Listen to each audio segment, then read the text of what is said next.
January 1945. The Central Pacific is bright in a way that feels merciless. Sunlight hammered flat across steel decks, across water that looks calm until you notice how it never stops moving. Salt hangs in the air and dries on skin in pale tracks. Diesel smoke drifts low, and somewhere in the machinery spaces, a generator keeps its steady, indifferent rhythm. Men speak in short phrases, not to be heard over the engines, but because the war has trained them to conserve everything: breath, motion, time. A bottle appears in an American hand, brown glass, wet with condensation. It is so cold it seems to belong to another climate. Beads of water gather and run down the neck and over the label. The cap comes off with a quick metallic snap that cuts through the ship noise like a pin through cloth. And then, in an act that would have seemed unimaginable only months earlier on some black beach where men killed each other at arm's length, the bottle is offered to a Japanese officer. No speech, no ceremony, no congratulation, no cruelty. Only the bottle, sweating in the sun, a small emblem of a distant factory and a long supply chain that has somehow carried cold to the edge of death. The Japanese officer hesitates, not because he does not understand what is being offered, but because accepting anything from the enemy has been framed, all his life, as contamination. The imperial system has taught him that the enemy's gifts are traps, that surrender is shame, that capture is a fate worse than death. His training has been as much spiritual as tactical. He has been taught to harden the self until the self is nearly gone, until hunger becomes a virtue, until pain becomes a language, until the body is only another instrument of the state. He has also been taught relentlessly that America is soft, that American men cannot endure, that their democracy is disorder, talk without strength, comfort without courage, abundance without will. This is not merely propaganda. It is a doctrine of survival, a way to make sense of the impossible. How can Japan, small in resources, challenge an industrial giant across an ocean? The answer, the imperial answer, is always the same: spirit. But the bottle is cold. Cold is not spirit. Cold is fuel and machinery. Cold is electricity and refrigeration units that must be maintained. Cold is a ship that had spare space for a crate that did not contain ammunition. Cold is a system confident enough to preserve comfort for its own men, and still confident enough to share it. He takes the bottle. The glass is slick with condensation, and the chill shocks the palm, as if the ocean itself has been captured and pressed into service. He raises it, tastes it, and for an instant the war's moral architecture wavers. Not because beer is holy, but because coldness is evidence. The Pacific War was filled with evidence, the kind that arrives as craters and bodies, as shattered coral and burned palms. But there was another kind of evidence, quieter, more enduring in memory, the evidence of a logistical civilization. To understand why this moment matters, it helps to understand what Japan believed it was fighting and what it actually collided with. Japan entered the war with a plan shaped by scarcity. It had limited oil, limited steel, limited shipping. It had a brilliant navy and elite aviation early on, but it lacked the deep industrial base that could replace losses indefinitely.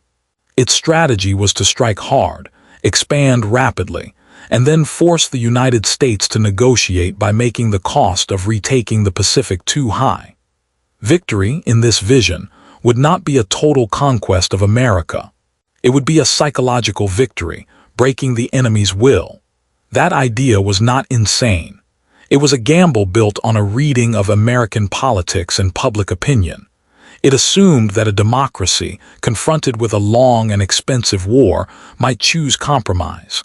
In Japan's military imagination, American comfort was weakness. If American citizens could not be made to feel the war directly, their resolve would fail. If they did feel it, their appetite for sacrifice would collapse. And so Japanese soldiers were trained to be the opposite of what they believed Americans were.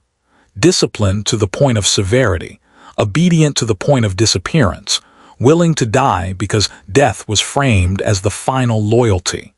Their officer corps was steeped in a culture that prized endurance and shame aversion above life. In that culture, surrender was not merely a tactical choice. It was a moral disintegration. But the American war effort was not simply a mobilization of factories. It was also a mobilization of morale, an understanding, almost scientific, that modern war is sustained not just by bullets but by calories, comfort, and the careful management of fear and exhaustion. The United States did not always treat enemies humanely in the field. The Pacific was a theater of rage and revenge, and atrocities occurred. Yet at the level of policy, especially once prisoners were taken and moved into controlled systems, the United States invested heavily in the idea that treatment itself was a weapon. American propaganda organs did not hide that they were instruments of victory.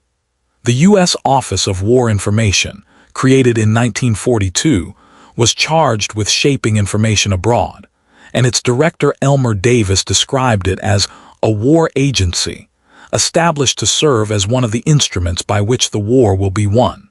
Source: this mattered in the Pacific because Japan's soldiers had been conditioned to expect mutilation and abuse if captured.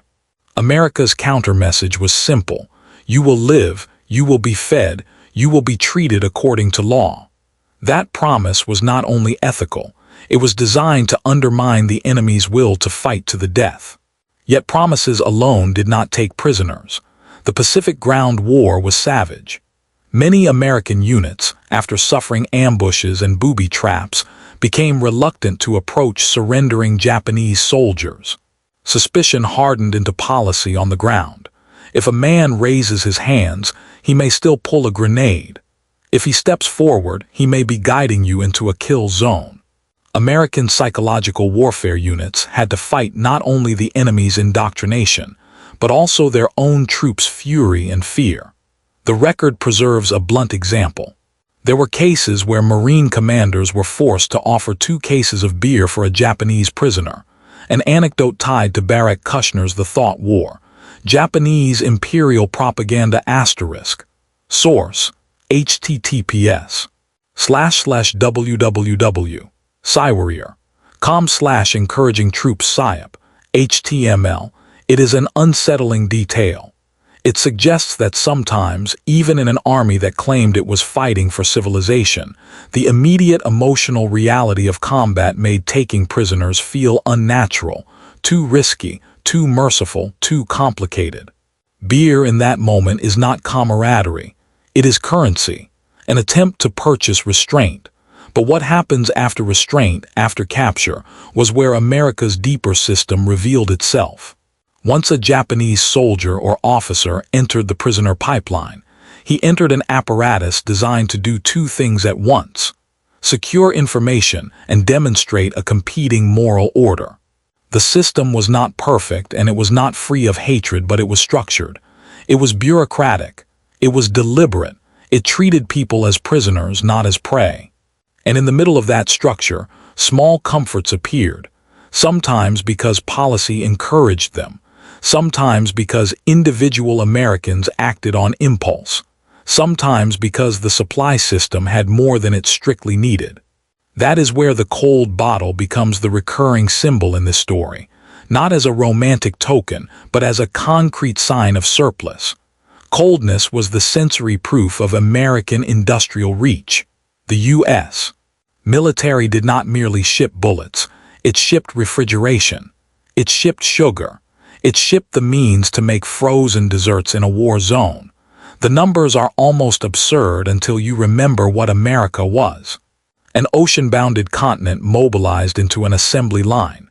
In 1943 alone, U.S. forces consumed nearly 135 million pounds of ice cream. Source: https://www.tadiafoundout.com index php/2023/01/ Forgotten History. The U.S. military's obsessive WWII ice cream crusade / That fact is not a joke. It is a logistical statement. Milk and sugar were turned into morale, shipped across oceans, preserved through heat, served in mess lines. By 1945, demand for ice cream had grown so large that the U.S. Navy spent enormous resources converting a concrete barge into a floating ice cream factory, capable of producing about 500 gallons per shift and storing roughly 2,000 gallons. Source: https://www.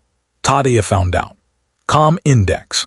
PHP/2023/01/Forgotten History. The U.S. military's obsessive WWII ice cream crusade / a Navy fighting a total war still devoted material and tonnage to frozen sweetness.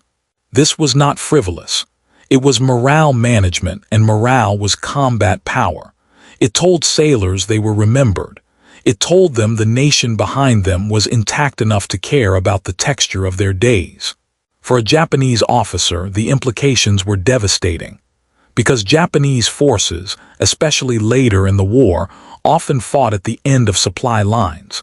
They endured on shrinking rations. They watched fuel vanish, medicine vanish, ammunition vanish. They watched their navy's ability to protect shipping crumble.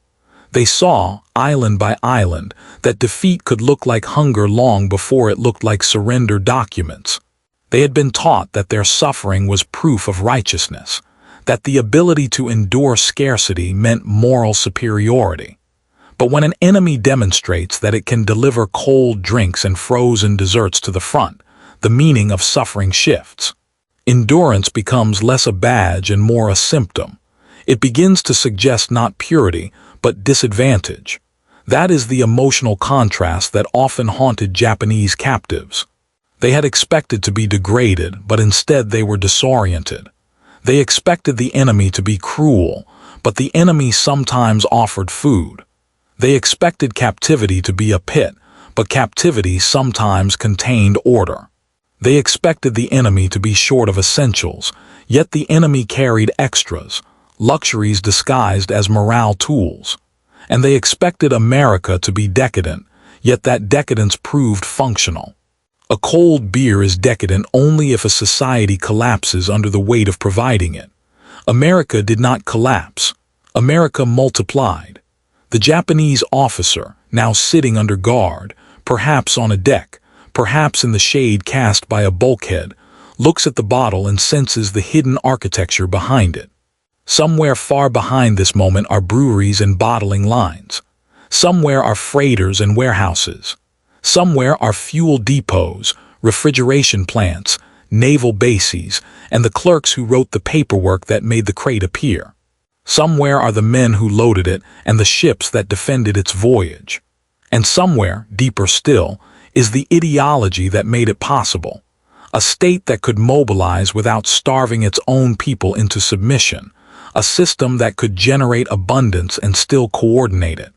The officer has been trained to believe that democracy is weakness because it requires persuasion, because it allows argument, because it tolerates dissent, because it has elections and newspapers and debates, things that, in wartime, can appear like fractures. But the American war effort had turned persuasion into engine power. It had used public opinion not as a liability but as a resource.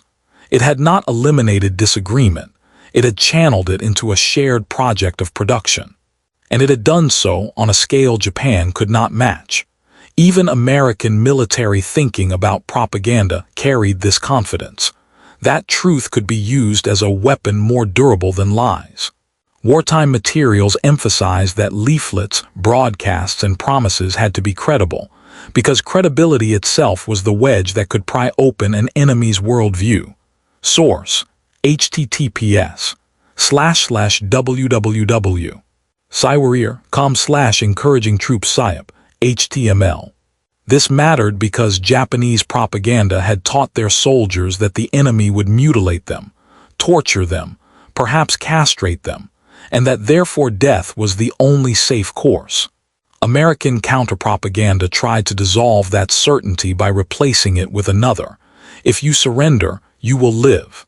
If you surrender, you will be fed. And then, in the prisoner cage, the reality arrived not as a pamphlet but as a meal. Sometimes as coffee, sometimes as cigarettes, sometimes as a cold drink, not always, not everywhere, not without exceptions, but often enough that the memory persisted. The officer drinks again and feels a humiliating bodily truth. He is thirsty, he is exhausted, he is alive. The beer is bitter and cold and ordinary. It does not carry honor. It does not carry shame. It carries only the reality that the body still wants comfort, even when ideology demands purity. This is where transformation begins, not as conversion, but as erosion. The imperial system had tried to abolish the private self, to turn men into instruments whose only acceptable endpoint was sacrifice. Yet the prisoner system reintroduces the private self through mundane things: a blanket, a bandage, a ration, a cup, a bottle. It is not kindness that breaks an ideology. It is contradiction. Kindness is merely one form of contradiction. The Japanese officer had expected Americans to behave like caricatures of barbarians. If they did, it would confirm his worldview. It would justify everything he had been taught. It would make surrender feel like a moral death.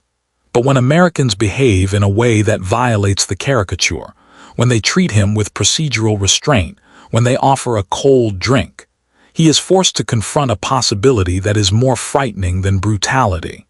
That his worldview might have been incomplete. A brutal enemy is easy to hate.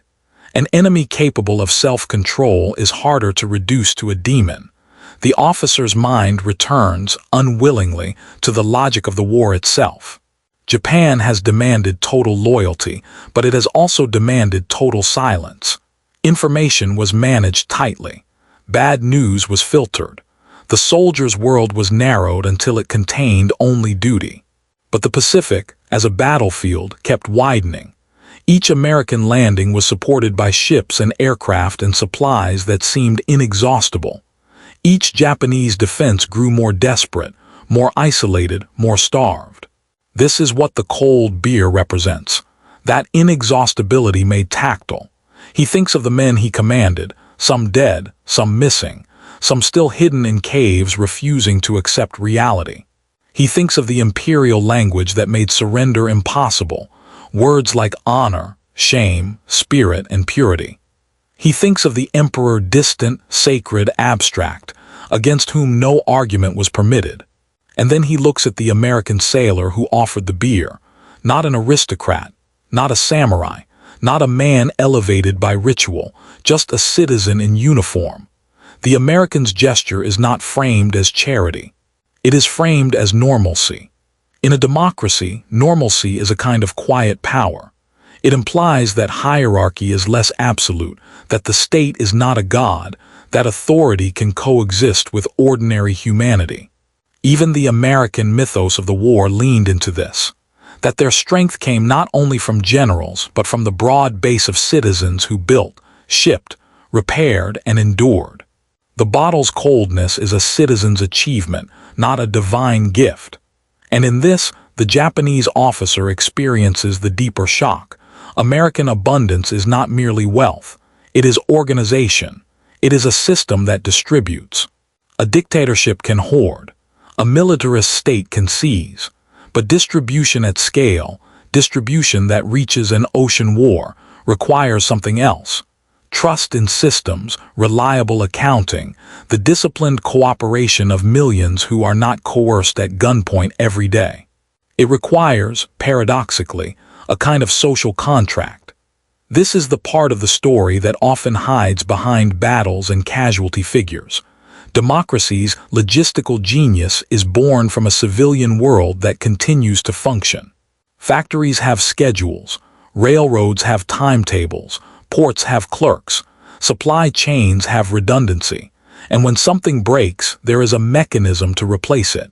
Japan had mechanisms too, but they were constrained by resources and strategic geography. The more its perimeter expanded, the more it had to feed and fuel and defend. The more America advanced, the more it simplified its supply routes, building island bases into stepping stones. The war's shape itself began to favor the side with greater industrial depth. So the beer is not just beer. It is a small, cold ambassador of industrial depth. The officer finishes it slowly. He feels the chill fade as the bottle warms. Condensation dries into salt. The cold cannot last in this sun, in this theater, in this war. The bottle becomes ordinary glass again, and yet the memory of its coldness remains, because it carried a message not easily forgotten. The enemy can afford comfort and still fight. He wonders what Japanese high command would say if they saw this. Some would dismiss it as decadence, but many, by 1945, had already begun to understand the war's arithmetic. They knew that American shipbuilding and production were overwhelming. They knew that Japan's shipping losses were strangling its ability to move oil and food. They knew, even if they could not say it publicly, that the war had become unwinnable. And yet ideology is stubborn. Militarist ideology does not surrender the way an army does. It lingers. It survives in language. It survives in rituals. It survives in the fear of shame. What breaks it is often not a speech, but a lived experience that makes old slogans ring hollow. The prisoner experience did this again and again. Captives encountered a system that treated them as sources of intelligence, yes, but also as living bodies with needs. They were processed, questioned, fed. Sometimes they were given medical care. Sometimes they were shown that they would not be executed on the spot. And all of this aligned with the logic American psychological warfare tried to communicate.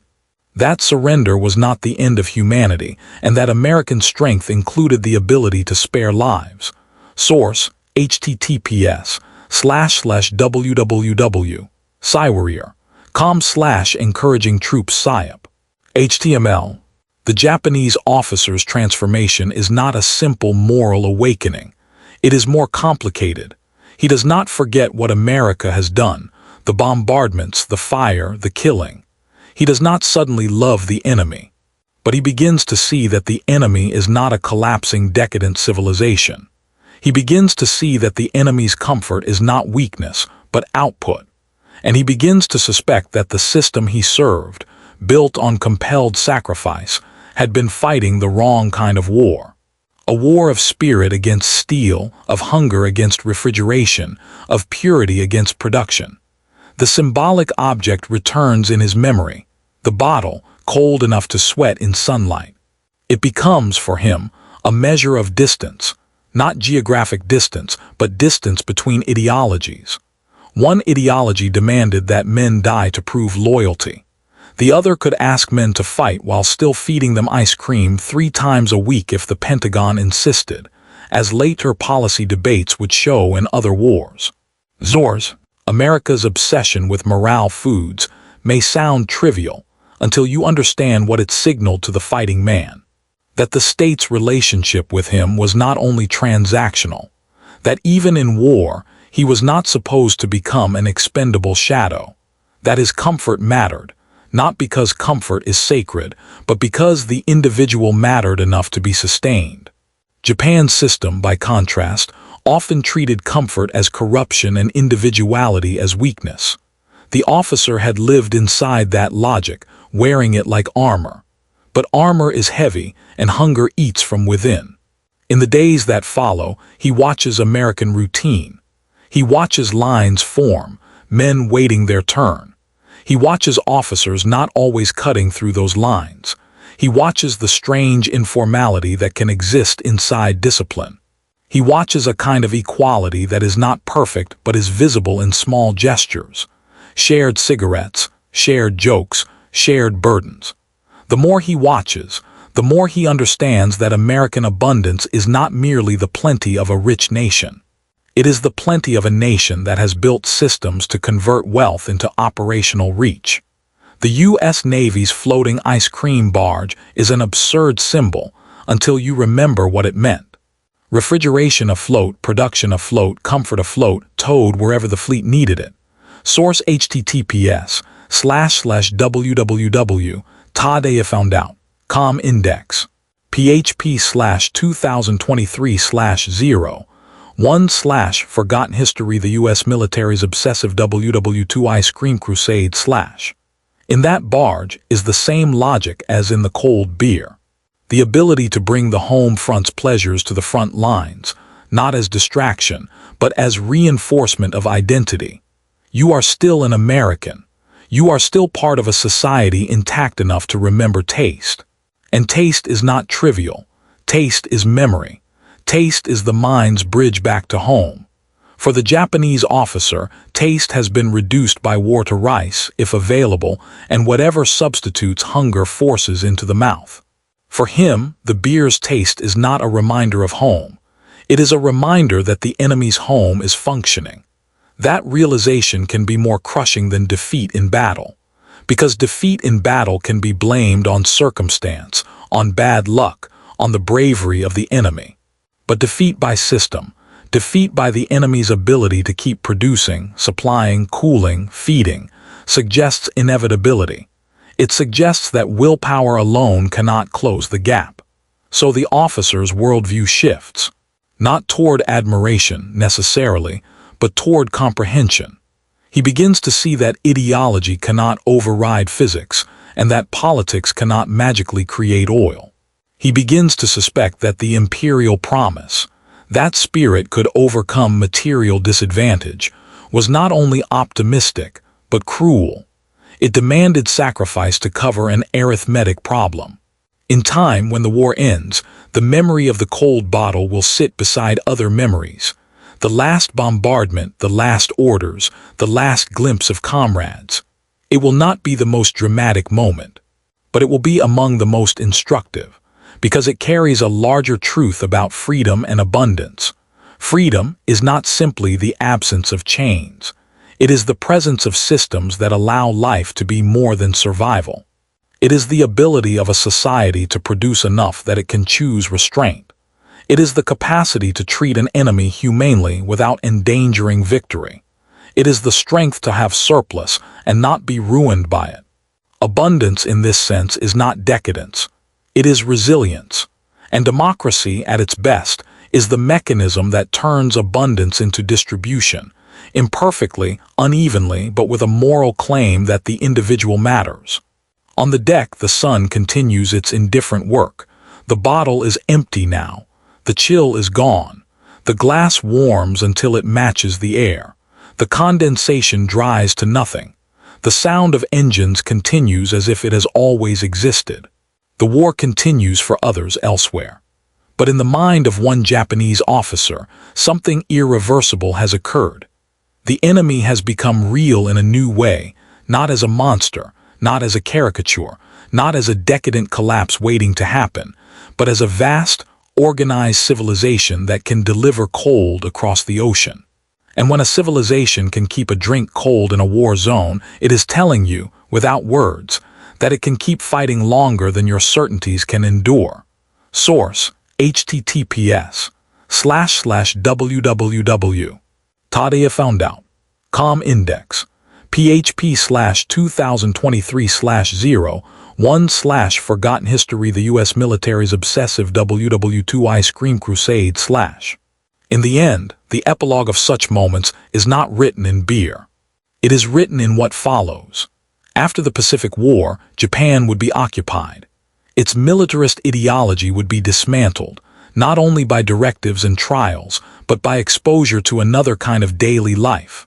One where the state was not sacred and scarcity was not virtue, where rebuilding meant factories and exports rather than conquest, where politics was argument rather than decree. And perhaps that is why the cold bottle matters as a symbol, returning one last time like a faint sound heard after the music ends, because it represents something the war revealed with brutal clarity. That freedom, for all its disorder, can be astonishingly productive.